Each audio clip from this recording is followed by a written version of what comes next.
Christian institution का असर जैसे ही बढ़ा, मैंने सोनिया गांधी जिस दिन इस देश की सुपर प्राइम मिनिस्टर बनी, उसी दिन से यह षड्यंत्र शुरू हुआ। और आप जानते हैं, अभी थोड़े दिन से हमारे देश में एक बहुत बड़ा अभियान चल रहा है। शंकराचार्य के मठ पर सरकार कब्जा करने जा रही है। कामकोटी कांचीपुरम शंकराचार्य जी के मठ पर सरकार कब्जा करने की पूरी तैयारी कर चुकी है और उसके लिए उनके खिलाफ चार्जेस लगाए गए हैं। 2000 पेज की चार्जशीट फाइल की गई है। मैं शंकराचार्य जी के मठ में पिछले 6 साल से जाता हूं और उनकी सभी गतिविधियों में बहुत नजदीक से शामिल हूं। शंकराचार्य जी का जो मठ है कामकोटी कांचीपुरम, इस मठ को हर साल 5000 करोड़ रुपए डोनेशन आता है।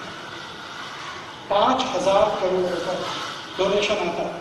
शंकराचार्य जी को एक बार मैंने पूछा, ये डोनेशन का मैक्सिमम इस्तेमाल कहाँ होता है? तो उन्होंने कहा, सबसे ज्यादा मैं इसका पैसे का खर्चा करता हूं उन गांव में जहां पर गरीब हिंदू ईसाई बन गए। तो वो क्या कर रहे हैं? शंकराचार्य जी दक्षिण भारत के गांव में जो ईसाई बने हुए हिंदू हैं उनको वापस हिंदू बना रहे हैं, उसमें उनका सारा पैसा खर्च होता है। 5000 करोड़ हर साल वो खर्च करते हैं। मैंने एक दिन कहा शंकराचार्य जी को, ये तो बहुत बड़ी रकम है जो आप खर्च कर रहे हैं। तो शंकराचार्य जी ने कहा, तुमको मालूम है ईसाई बनाने के लिए 18,000 करोड़ खर्च हो रहा है, मैं तो उसका 1/3 भी नहीं कर रहा। तो वो करते क्या है? गरीब आदिवासी विद्यार्थियों के लिए निःशुल्क स्कूल चलाते हैं और उन स्कूलों में भर्ती होने पर फिर हिंदू बनाते हैं। उनके लिए स्कूल के सब खर्चे करते हैं, किताब, कॉपी, पेंसिल, खाना पीना, कपड़े सब देते हैं। फीस भी वही भरते हैं। रहने का हॉस्टल का खर्चा भी शंकराचार्य जी का मठ करता है। और ऐसे 170 से ज्यादा स्कूल उनके चलते हैं तमिलनाडु, केरल, कर्नाटक, आंध्र में, और धीरे धीरे बढ़ा रहे हैं। इसके बाद हॉस्पिटल चलते हैं। उन हॉस्पिटल में निःशुल्क चिकित्सा की जाती है ऐसे लोगों की जो गरीब हिंदू थे, आदिवासी हो गए हैं, वापस हिंदू बनने को तैयार है, उनकी वो निःशुल्क चिकित्सा कराते हैं। इस सब में खर्चा होता है। सरकार चाहती है वो सब बंद हो, क्योंकि जो क्रिश्चियन इंस्टीट्यूशंस हैं उनको ये बर्दाश्त नहीं, क्योंकि शंकराचार्य उनके सामने खड़े, अब आर पार की लड़ाई हो रही है। तो क्रिश्चियन इंस्टीट्यूशन का असर जैसे ही बढ़ा, मैंने सोनिया गांधी जिस दिन इस देश की सुपर प्राइम मिनिस्टर बनी, उसी दिन से यह षड्यंत्र शुरू हुआ। इसके लिए तरह तरह से कोशिशें चल रही हैं। एक तो सीधे उनके ऊपर चार्ज लगाओ, उनको जेल में डालो। चार्ज प्रूफ नहीं हुआ फिर भी जेल में डालो। और जिनके ऊपर चार्ज प्रूफ हो गए हैं उनको कैबिनेट मिनिस्टर बना के बिठा लो। शिबू सोरेन 78 मर्डर किए हैं शिबू सोरेन ने, जिंदा जला दिया। 78 मुसलमानों को शिबू सोरेन ने जिंदा जला दिया झारखंड में। सबूत है, अपराध सिद्ध हुआ है, चार्ज प्रूफ हुए हैं, लेकिन आज तक वो छूटा हुआ है क्योंकि सरकार में मंत्री बन के बैठे। और अगर सरकार उसको अरेस्ट करे तो केंद्र की गिरे, तो शिबू सोरेन को मंत्री बनाओ, उसको सुरक्षा दो, और शंकराचार्य जिनका अपराध अभी सिद्ध नहीं हुआ उनको जेल में भेजो और पूरे देश में बदनामी कराओ। टीवी चैनलों को पैसा दे दे के खबर छपवाओ, और टीवी चैनल जो अमेरिका से संचालित हैं जैसे स्टार न्यूज, पूरी तरह से अमेरिकन टीवी चैनल, 3 महीने उसने शंकराचार्य के खिलाफ विश्व वमन किया। सत्य उसके विपरीत है। शंकराचार्य के ऊपर एक भी आरोप सिद्ध नहीं होगा जब सुप्रीम कोर्ट में मामला जाएगा। सुप्रीम कोर्ट ने भी ऑर्डर दिया है कि तमिलनाडु में कोई निष्पक्ष न्याय नहीं मिलेगा, इसलिए सारे मामले कर्नाटक में ट्रांसफर किए जाएं। उसी दिन जयललिता परेशान हो गई क्योंकि उसे मालूम है दूसरी किसी अदालत में सिद्ध नहीं होगा। एक दिन सुप्रीम कोर्ट में शंकराचार्य जी का बेल एप्लीकेशन गया, उसी दिन स्वीकार हो गया, और हाई कोर्ट ने बेल एप्लीकेशन स्वीकार नहीं किया क्योंकि हाई कोर्ट जयललिता के कंट्रोल में है। जयललिता सोनिया गांधी के कंट्रोल में है, सोनिया गांधी चर्च के कंट्रोल में है। और आप याद रखिए इस बात को, कभी भूलिए मत, अभी थोड़े दिन पहले पोप मर गया, पोप जॉन पॉल। हमारे देश में 3 दिन का राष्ट्रीय अवकाश हो गया। पोप मर गया, ठीक है, मर गया तो क्या करें उसका, हमसे क्या लेना देना उसका।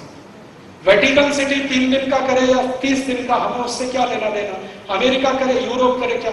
हिंदुस्तान में 3 दिन का राष्ट्रीय अवकाश। पोप मर गया, जैसे हमारा कोई बहुत बड़ा धर्मगुरु मर गया। सुनील दत्त मरा तो 1 दिन का राष्ट्रीय अवकाश, पोप मर गया तो 3 दिन का राष्ट्रीय। और भारत का कोई भी बड़ा धर्मगुरु मरे तो किसी भी दिन का अवकाश नहीं। और उससे भी ज्यादा खराब बात है, पोप जो मर गया ना, हमारे देश में देखिए क्रिश्चियन इंस्टीट्यूशंस कैसे काम करते हैं। पोप ने मदर टेरेसा को संत की उपाधि दिया। आपको मालूम आधार क्या है? आधार यह है कि मदर टेरेसा ने एक बार किसी महिला के शरीर पर हाथ रखा और उस महिला का गर्भाशय का कैंसर ठीक हो गया। मदर टेरेसा में चमत्कारिक शक्ति है, इसलिए वो संत होने के लायक है। ठीक है, अभी ये साइंटिफिक है, ये साइंटिफिक है कि उन्होंने किसी के कंधे पर हाथ रखा और उसका गर्भाशय का कैंसर ठीक हो गया, इसलिए मदर टेरेसा संत होने के लायक है। ये 100% सुपरस्टिशन है, अंधविश्वास है। लेकिन भारत सरकार ने इसके खिलाफ कुछ नहीं किया। ठीक है, अब भारत के कोई साधु संत अगर इस तरह का काम करें तो वो जेल के अंदर, क्योंकि वो अंधविश्वास फैला रहे हैं। कानून ऐसे बनाए जा रहे हैं आपके देश में, कोई क्रिश्चियन करे तो साइंटिफिक है, हिंदू करे वही काम को तो अनसाइंटिफिक हो गया। और महाराष्ट्र में एक संस्था बनाई गई है, अंधश्रद्धा निर्मूलन समिति, वो यही धंधे में लगी रहती है।